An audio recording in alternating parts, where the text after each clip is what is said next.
So your friend says, can you just refinish the top of this mahogany table? And suddenly you're knee-deep in a full rescue mission. I'm restoring this vintage dining table for a close friend. The plan was to only redo the top, but of course I started cleaning and polishing the rest because apparently I don't know how to do the bare minimum. The table was in good condition overall, but two of the leaves had chipped veneer and the color tones were all over the place. So I kicked things off with the first round of sanding. Next, I turned my attention to the edging along the table, which had, how do I say this politely, decades of historic grime. I started scraping the gunk off with a butter knife because we're classy like that, then switched to a carbide scraper and finally hit it with an orbital sander.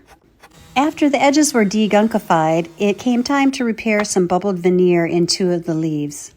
I snuck some wood glue in between the layers, taped and clamped them down, and wiped away the extra glue like the responsible adult I am. With those set aside to dry, I moved on to cleaning the lower part of the table. First, I scraped away the dried food bits that were wedged between the leaf seams. Fun fact, they may have been older than me.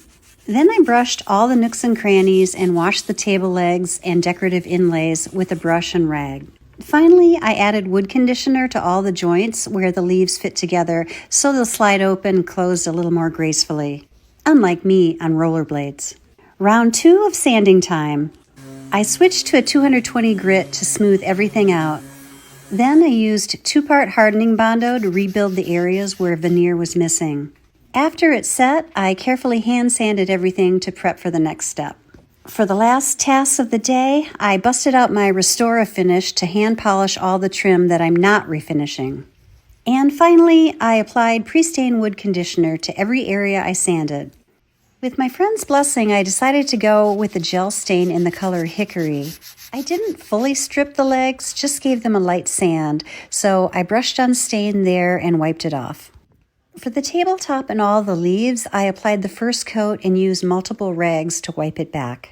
After that first pass, the original color inconsistencies were still showing. Some sections were noticeably lighter than others, like the table couldn't decide what shade of mahogany it really wanted to be. To blend things better, I started color matching the repaired Bondo spots.